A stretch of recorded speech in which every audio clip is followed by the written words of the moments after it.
What's up, Space Pirates? This is your captain, the ever-charming Dr. Disaster, and Ubisoft has been getting mocked by gamers for a while now for a variety of reasons, and now it would seem that gamers aren't the only ones who think that Ubisoft is a very stupid company run by very foolish people. You dumb bastard. I'm feeling lots of schadenfreude with this story because whenever gamers try to speak out against someone like Ubisoft, they often just write us off, call us names, and tell us that we're unimportant, while their corporate media buddies circle the wagons and protect them. They ignore the fact that this often leads to poor sales numbers, but one thing that has to sting is hearing about how stupid they are from someone in the industry who has been undeniably successful and who they wouldn't dare pick a fight with. It was a terrible mistake, sir. Please, believe me, I would never do anything to offend a man of your size. The director of publishing for Baldur's Gate 3, one of the biggest games from the past few years, just openly criticized and even mocked Ubisoft, specifically mocking that absolutely asinine statement they made earlier this year telling gamers that they have got to get comfortable not owning their games. I should not have said that. That phrase is really coming back to haunt Ubisoft, especially as their company's stock price remains in the dumps and they have been forced to make all kinds of concessions, like crawling back to Steam and lowering their prices in order to try to get people to buy the game that they absolutely need to succeed, Assassin's Creed Shadows. Have some. How about no?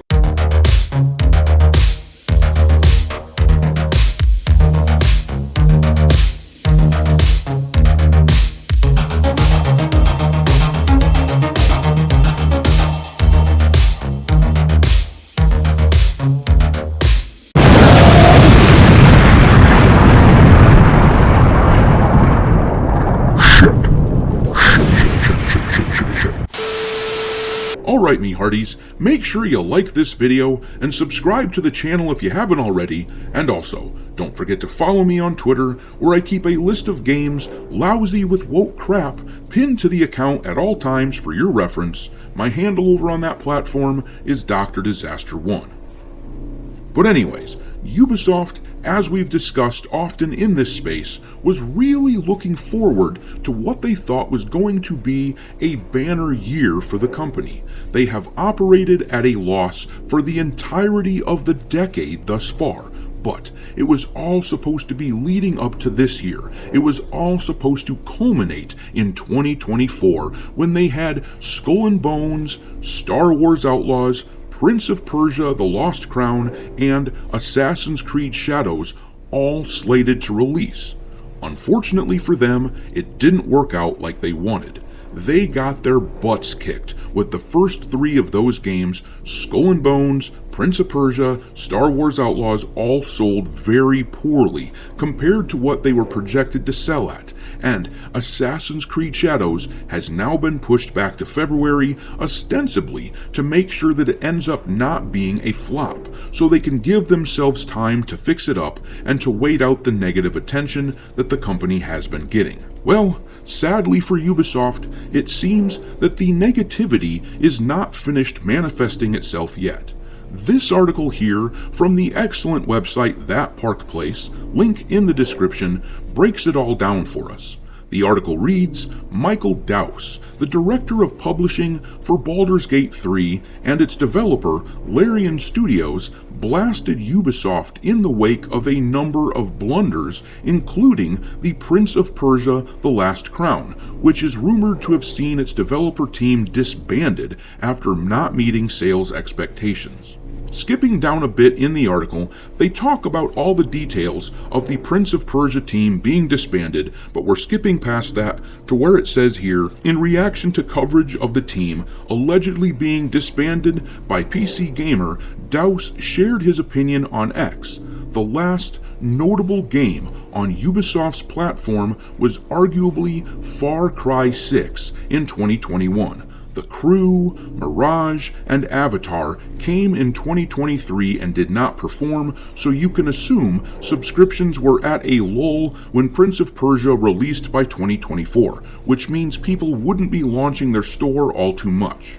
He added, if it had released on Steam, not only would it have been a market success, but there would likely be a sequel because the team are so strong, it's such a broken strategy. Next, the dude absolutely nuked Ubisoft from orbit, talking about their statement that gamers were absolutely appalled by from earlier this year, the one where they told us we have to get comfortable not owning their games, where Ubisoft was trying to guilt us, essentially, into signing up for their Ubisoft Plus service. But the article says, Douse wrote, if the statement, gamers should get used to not owning their games, is true because of a specific release strategy, subs above sales, then the statement, developers must get used to not having jobs if they make a critically acclaimed game, platform strategy above title sales, is also true, and that just isn't sensible even from a business perspective.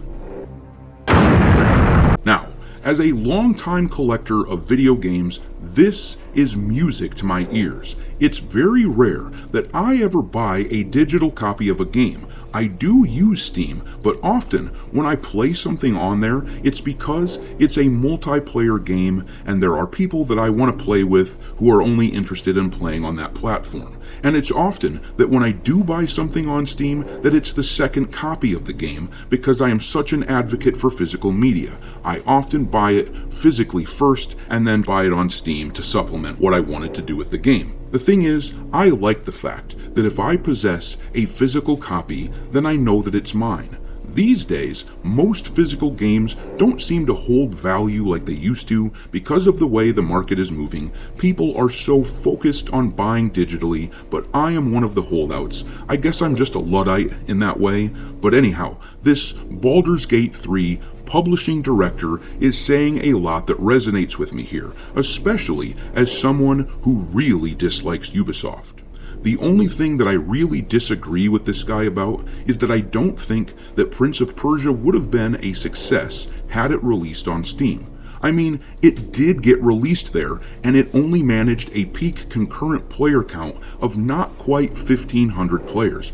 Granted, the game would have sold more copies if it released on Steam right away, I'm sure, but I think the game was just a turd, destined to fail. I don't think there was any way of saving it, but what certainly didn't help was all that talk of gamers getting comfortable not owning their games. With all that said, this criticism is especially biting considering where it comes from. How is Ubisoft going to pick a fight with a dude that worked on Baldur's Gate 3? He will have way more clout than Ubisoft can muster these days, but I'm going to leave it there. Drop your mockery of Ubisoft into the comment section below, and we will talk there. Thanks for watching, me hearties. If you haven't already, your captain is inviting you to subscribe to the channel and become a part of the crew. Life as a space pirate may not be glamorous, but there's always plenty of booty.